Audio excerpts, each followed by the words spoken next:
It's been the hardest, worst year of my life. Really? Not really having any fun. I thought it'd be fun, but it hasn't been fun. Well, was it fun last year? I think the first 3 months when we had on-site medicating and a restaurant and all, that was a challenge because now I'm trying to run a restaurant with stoner employees. Yeah. So that was interesting. But yeah, it was probably more fun when we were a full-service restaurant. Okay. Then now we're just a center, and there's so much competition, and we lost, we lost our we still have a niche. Our niche is edibles for sure, but we don't, there's just so much competition now and so many centers out there that, yeah, we're not making overhead. And it's been a year.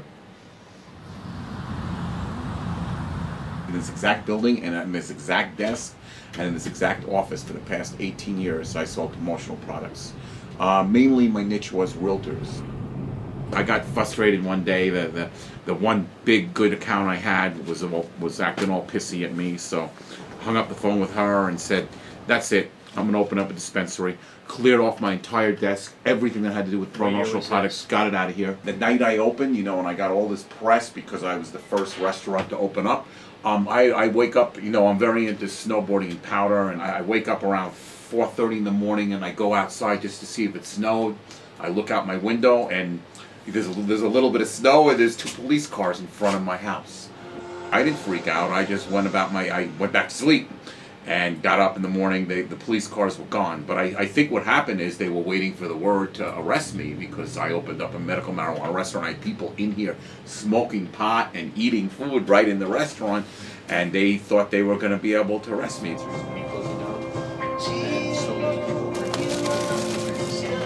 We are a center out of Buena Vista. Natural Mystic Wellness Center, and we come to Ganja Gourmet so that we can get our wholesale edibles because we don't have a license for edibles and they do. So then we purchase wholesale, bring them back to our shop, and then we retail them out to our patients there. Are there many centers out there? We only have 1 in our town, but in the neighboring town there's I think 3, and then in the other neighboring town to our south there's 5. We started off in the summer. We're a very tourist. You should probably take your sunglasses. Well, they're You might prescription. look Yeah, it's a very shady. tourist town. It's a rafting and kayaking area. Rice Krispie Treats and the granola bar are doing really well right now. Rice Krispie Treats too. Wow. Yeah, and this granola bar is. It was about 7 years ago that I first got lucky enough to try a medical marijuana edible. We do, yeah. Ever since that day that I tried that medical marijuana edible, I became obsessed with eating marijuana. I just did change for 20, right? Yep. I all of a sudden just lost track of what I was Yeah, I doing. gave you 2 cents. So 250. It's much more awake. It's much more alert. Instead of how they say get stoned, you smoking pot gets you stoned. Well, eating it doesn't really get you stoned. It gets you wired. It gets you alert. I started giving people free cookies. People say, "Oh, I don't like eating marijuana. I'm not interested in eating it."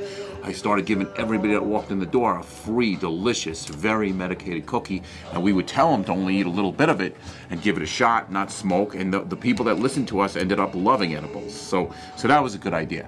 And if you eat too much of it, you're definitely not going to be feeling good. You could faint. You'll have hot and cold sweats, and that's just very interesting because you could sit and smoke even the best pot. You could smoke it all day, and you're not going to get too high, and maybe you're going to get a headache, but you're going to be okay. When you eat it, you don't want to eat too much. That's what we do here. Is we talk to every patient, and we try to dose them in what we think is going to be best for them, and we always suggest less to start. Because you could always eat more in an hour. So we have a lot of people that copied us. We even have a guy who calls himself Manja Ganja. We're Ganja Gourmet, he's Manja Ganja. It's a good name. The mountains up here do have a long-standing history of drug and alcohol use. People come to the mountains to kind of hide out in some regards. Yeah. And we do have a lot of alcohol abuse up here, which I think is probably the worst drug there is in terms of social impact. I've been in law enforcement almost 40 years now, and my personal opinion is that marijuana should have been decriminalized a long time ago. I've always felt that. About a year ago, we had a proposal for a cannabis festival over the summer here in Nederland. And there was quite an outpouring of people at the meeting where we made a decision on that festival, and many people felt like there was already way too much emphasis on marijuana in our town, really didn't want to be known as a pot town, and certainly didn't want to celebrate it in that way publicly, and we chose not to have that festival. So we know from that input that we got at the time that there are a lot of people who are concerned. Throughout this process, nobody actually came to the town board to say, we don't want this industry at all. Well, in the Rolling Stones magazine, they named Nederland, Colorado the weed wonderland of the world. Anybody over the age of 21 can smoke cannabis 100 feet from a school, business, or church. And you still have to have your medical marijuana card to purchase it, just not to smoke it on the streets. So in Nederland, up here the views are a little different because it's so openly accepted. If it's reported to us, we'll deal with it. We'll follow the law. We're sworn to uphold the state statutes and the federal statutes and the Constitution. And if a crime is reported to us, we'll deal with it properly. We don't ignore reported crime. Right. Are we out with undercover operations looking for it? No, we're not. And we're not going to be. And I can tell you that alcohol is behind almost every domestic violence case that we've gone on. Family fights, bar fights. I don't go to a house where people are beating each other up because they smoke marijuana. Yeah. It just doesn't happen.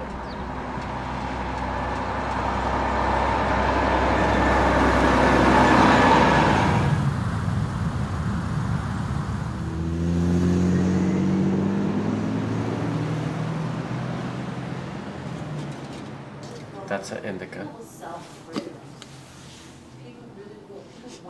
You've got people with cameras, you've got scrutiny to the patients that walk in, patients are feeling like their privacy is invaded. That's the biggest problem we're running into right now. You're not giving my pictures to the police, are you? No.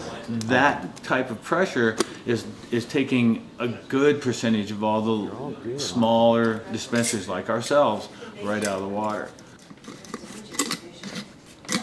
In 2009, we put up a sign. We finally put a sign on the wall and out there. 1,000 dispensaries came after that. Within literally. 6 months, there was 1,000 dispensaries in the state. Our economy really got a nice lift. They did. When it first started. And now because of all the regulation and the stress and the laws, we see everybody back down in the rut where they used to be. Nothing's really moving. We've seen that rise and it's down now. It's not coming back up. It won't come back. They won't be making the billions of dollars they made the past 2 years on sales tax and fees. They won't be making that again. It won't happen. So in here, this is one of your growing rooms. You have to be a plant expert. You have to be a business expert. You have to be a politician expert. You need to know what's going on. You need to be paying attention. At the same time, you have to be marketing yourself. The compassion levels that you have to have. It's a very difficult industry to be in if you don't have a lot of money. Right now, Andy and I and one other person, we do everything. Every single aspect of that, from the political to the business to the plants to the patients, everything. How long have you been smoking? Probably, I'd say 50 years. One or two? Two. Neck pain, arthritis. I'm an old stoner. We have a lot of people that come in and say, hey, how much are your ounces, you know, this, that, and the other. To me, that's just a term that you're just going to resell.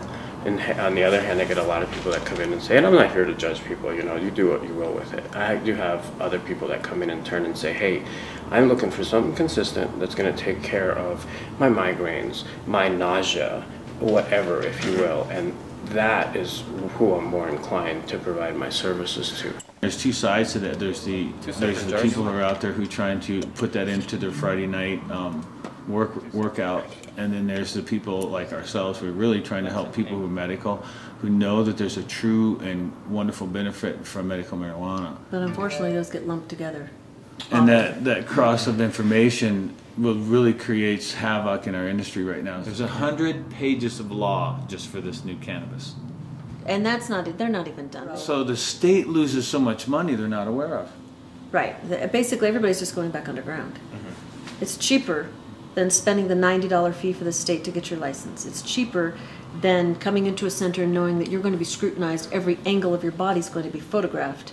Your files are going to be recorded, and knowing exactly how many aspirins you buy. People don't really care to have that. I personally don't want to walk into Target and have them record every box of tampons I buy. That's not cool. What's the population around? Million to 75. Oh yeah, so it's going to be it's going to be. I don't understand why they would only license 3 people. That's making that's just whoever's paying off whoever to get that license is going to become a definite millionaire. It will explode. They'll have at least 100,000 patients in a year.